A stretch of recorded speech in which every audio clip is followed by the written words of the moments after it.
Ang larong ito ay labanan nga talaga ng technique guys kasi kailangan mong maging matalino at mautakan ng iyong kalaban para sa gayon ay manalo ka sa larong ito, di ba guys?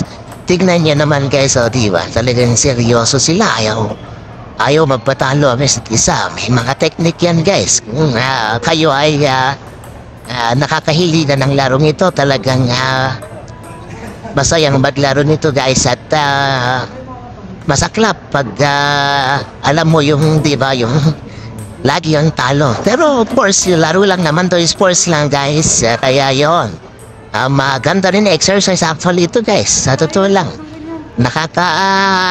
mas madali kang magpawis dito, promise guys, kaysa ibang mga sports para sa akin. So tignan nyo guys, so kailangan mo siyang utakan at kung magaling ka sa smash, talagang kailangan importante yung smash guys, di ba? Ako kasi hindi gaanong magaling dito sa sports na to, kaya beginner pa lang ako dito guys. Hindi ko alam mag smash pa, hindi ko alam mag pectus pa. So yung mga iba talagang may pectus na guys, di ba? Yung parang pag pinabalik mo dun sa table ng kalaban, yung bola mo ay pupunta sa iba o kaya ay backwards. May mga ganong pectus case na akala mo doon sa yung diretsyo ng bola, doon siya pupunta, pero paglapag hindi pala. Alam niyo yun guys, talagang siya, inaaral siya na technique guys.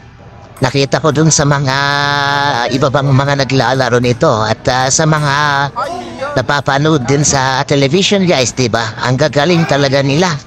At isa dito sa bansa na aking hinahangaan, I think ay yung sa Japan, kasi may nakita akong Japan at China pala guys. Kasi may nakita akong super duper galing nila dito guys, na parang akala mo na yung walang katapusan yung kanilang talo at hindi nagkakamali guys. Alam niyo yun? Akala mo talagang pagbalik nila ng bola ay talagang ibabalik din ng kalaban at kailangan din nilang ibalik and so on and so forth. At 100 na dun sa 100 na stroke guys o yung talo guys, talagang ibabalik pa rin ng kalaban. May ganun guys, diba? Kaya nakakaaliwang larong ito. Gusto kong mas matutunan pa ito guys. Talagang bighani, basta masaya ako naglalaro pa nito guys. Kaya kakaiba siya guys na laro na sa unang tingin ay madali lang. Hindi ka gaanong magpapawis o anything. Pero maganda itong pampapawis guys. Promise. Lalo na sa mga beginners ay talagang pagpupulutin ka ng bola. Diba guys? Kagaya ko, lagi akong namumulot ng bola. Kaya yan, mas mabilis akong mapagod at talaga naman. Pero kailangan lang yun guys kasi nga, siyempre nagpa-practice tayo, diba guys? Taas-taas naman guys dyan ang mga kamay ng mga gustong-gusto ang larong ito. O ito yung sports nila sa kanilang bahay o sa kanilang community. Sa akin, although marami naman tayong mga ibang sports, pero isa ito sa mga talagang nakakahiligan ko guys. Mabuti nga dito ngayon sa aking pinagtatrabahoan ay may nag-donate ng malaking yung table na yan guys. Talagang actual size yan guys. At yan yung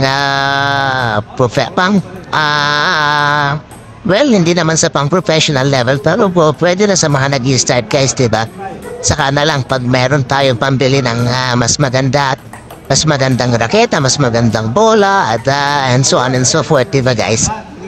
Yun guys, i-try nyo itong sports nito. Talagang baka mag-enjoy kayo dito. Kagaya kung guys, talagang nag-enjoy ako dito sa sports na ito. Tumang-tuwa ako at na-exercise ako guys, nabasa yung aking panloob na damit habang ako naglalaro nito kasama dito yung aking mga katrabaho. Try nyo ito guys.